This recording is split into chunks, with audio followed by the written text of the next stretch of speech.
Members of the jury, it now becomes my duty as the presiding judge at this trial to instruct you as to the law of the case and in respect to your duties and responsibilities.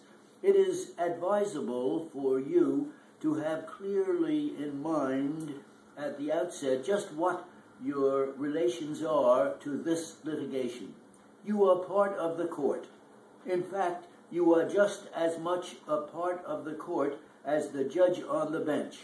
You have certain well-defined functions which are distinct and separate from those that belong to the court.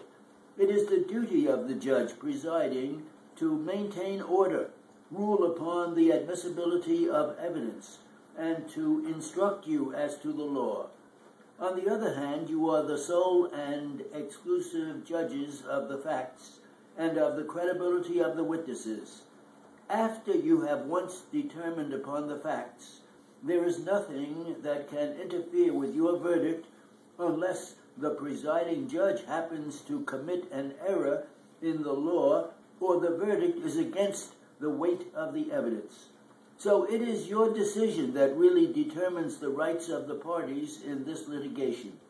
There are sharply disputed questions of fact here, and these you must decide, and it is upon those questions of fact that the rights of the parties depend. The plaintiff in this case has the burden of proof to establish every fact necessary to make out his case by a fair preponderance of the evidence. That means that the evidence must fairly preponderate in his favor. That if it preponderates in favor of the defendant or is evenly balanced, the plaintiff cannot recover. By preponderance of evidence is meant, however, the greater number of witnesses, not that, nor the quantity of the credence that is given. It is the quality of the evidence and the convincing and believable quality of the evidence. In addition to being judges of the facts, you are the judges of the credibility of witnesses.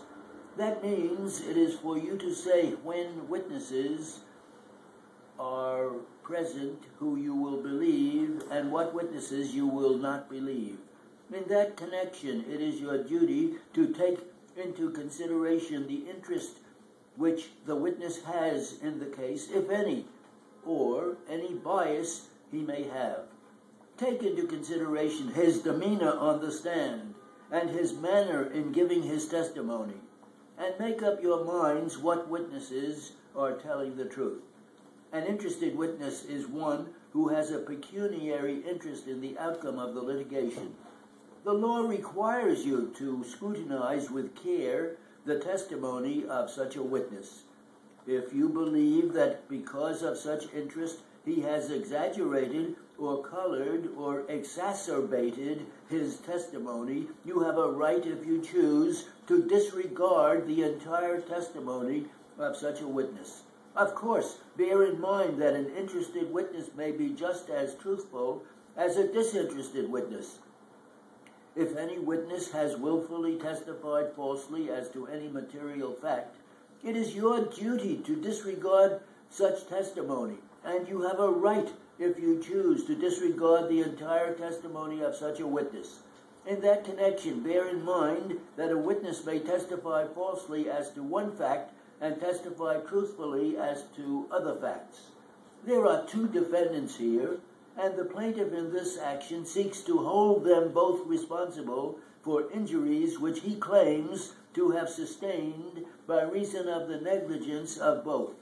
He claims that he himself, at the time that he met with that accident, was entirely free from contributory negligence. At the outset, he has two facts that he must establish to your satisfaction by a preponderance of the evidence.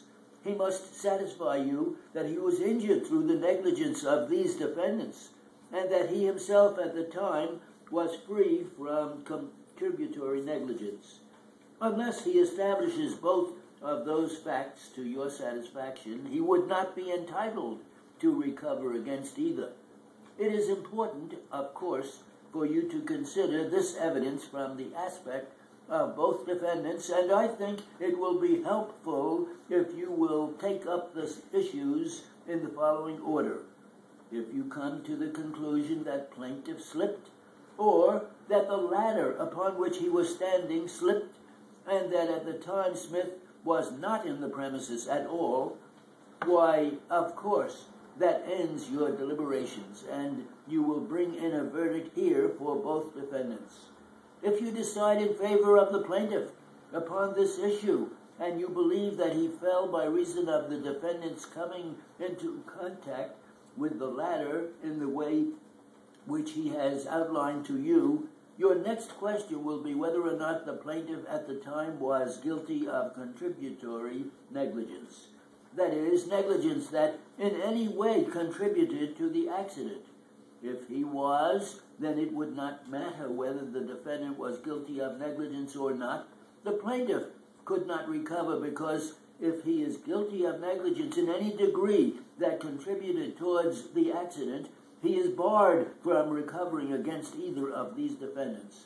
So that if you find that he was guilty of contributory negligence, I say that ends your deliberations, and you will bring in a verdict here for both defendants. If you resolve both of these questions in favor of the plaintiff, you will then take up the question of the liability of these defendants, or either of them. Now, so far as plaintiff himself is concerned, and as bearing upon the question of contributory negligence, he was bound to exercise reasonable care in the manner in which he was conducting his work and himself at the time of the accident. By reasonable care is meant that degree of care which an ordinarily careful and prudent person placed in his circumstances